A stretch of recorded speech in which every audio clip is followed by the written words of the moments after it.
Kerala police നരാധപന്മാരായി മാറരുത്. അങ്ങനെ മാറ്റുന്നതിൻ്റെ ഉത്തരവാദിത്വം കേരളത്തിൻ്റെ മുഖ്യമന്ത്രിക്കാണ്. കേരളത്തിലെ പോലീസ് മികച്ച പോലീസായിട്ടാണ് ഇതുവരെ കണക്കാക്കിയത്. എന്നാൽ ഇതിന് ഭരണപരമായ പരാജയങ്ങളാണ് കേരള പോലീസിനെ ഈ നിലയിൽ എത്തിക്കാനുള്ള കാരണം. ഈ നിലയിൽ കേരള പോലീസിനെ എത്തിക്കാനുള്ള കാരണം കേരളത്തിൻ്റെ മുഖ്യമന്ത്രിയുടെ പിടിപ്പുകേടും ഭരണരംഗത്ത് അദ്ദേഹത്തിൻ്റെ അനാസ്ഥയുമാണ്. ഇന്ന് ഏത് പോലീസ് സ്റ്റേഷനിലാണ് പാവങ്ങൾക്ക് സ്വതന്ത്രമായി പോകാൻ കഴിയുന്നത്? ജനങ്ങൾക്ക് പോലീസ് സ്റ്റേഷനിൽ പോകാൻ ഭയമാണ്. അവിടെ ചെന്നാൽ അവരെ മർദ്ദിക്കും, അവരെ കോൺസെൻട്രേഷൻ ക്യാമ്പുകളെ ഇട്ട് പെരുമാറുന്നത് പോലെ പെരുമാറും. വലിയ ഭയാശങ്ക ജനങ്ങൾക്ക് നിൽക്കുക.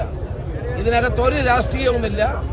ആര് ചെന്നാലും പോലീസുകാർ ആക്രമിക്കുന്ന അല്ലെങ്കിൽ പണം വാങ്ങുന്ന, കൈക്കൂലി വാങ്ങുന്ന നിലപാടായി പോലീസ് കേന്ദ്രങ്ങൾ മാറിക്കൊണ്ടിരിക്കുകയാണ്. ഞാൻ ഈ വകുപ്പ് കുറച്ചു നാൾ കൈകാര്യം ചെയ്ത ഒരാളാണ്. ഒരു കാലത്തും ഇത്തരം പരാതികളൊന്നുമില്ലായിരുന്നു. അപ്പോൾ അതിൻ്റെ അർത്ഥം കേരളത്തിൻ്റെ മുഖ്യമന്ത്രിക്ക് പോലീസിലുള്ള നിയന്ത്രണം നഷ്ടപ്പെട്ടിരിക്കുന്നു. ആ നിയന്ത്രണം നഷ്ടപ്പെടുകയും കെടുകാര്യസ്ഥതയും കൊണ്ട് ഈ സംഭവങ്ങൾ ഉണ്ടാകുന്നു. വാസ്തവത്തിൽ പോലീസിലാണ് ഏറ്റവും കൂടുതൽ ഉയർന്ന ഉദ്യോഗസ്ഥന്മാർ ഈ കാര്യങ്ങൾ ശ്രദ്ധിക്കാനുള്ളത്.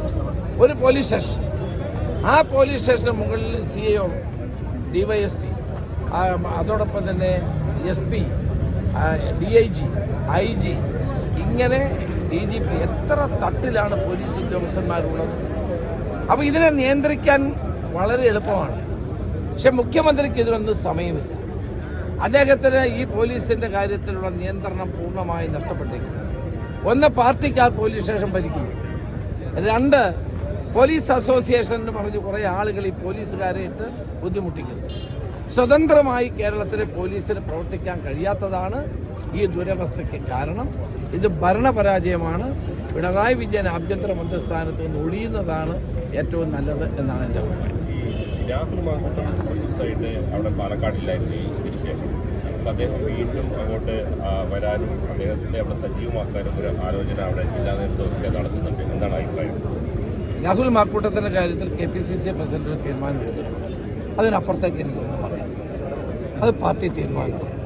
ഒപ്പം തന്നെ VT ബലറാമുമായി ബന്ധപ്പെട്ട് സോഷ്യൽ മീഡിയ VT ബലറാമുമായി ബന്ധപ്പെട്ട കാര്യം അനാവശ്യമാണ്.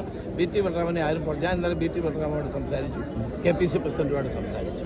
അദ്ദേഹത്തെ ആരും പുറത്താക്കിയിട്ടില്ല, അദ്ദേഹം രാജിവെച്ചിട്ടില്ല. അത് ഒരു പോസ്റ്റ്, ചുമതലക്കാരനല്ലല്ലോ പോസ്റ്റ് ഇടുന്നത്, അതിന് മറ്റ് സഹപ്രവർത്തകർ ഉണ്ടാവുമല്ലോ. അവർ ചെയ്ത ഒരു തെറ്റായ കാര്യം വന്നപ്പോൾ പോസ്റ്റ് പിൻവലിച്ചു, അത്രേ ഉള്ളൂ. VT ബലറാമിനെ ആരും പുറത്താക്കിയിട്ടുമില്ല, അദ്ദേഹം രാജിവെച്ചിട്ടുമില്ല.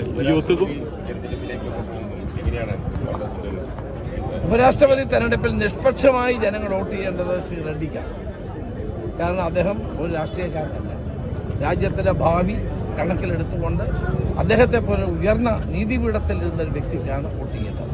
അതാണ് ഇപ്പോൾ CP രാധാകൃഷ്ണൻ എന്ന് പറഞ്ഞ വ്യക്തി എനിക്ക് വ്യക്തിപരമായി അറിയാം, എൻ്റെ കൂടെ MP അറിയാം, രാഷ്ട്രീയക്കാരൻ.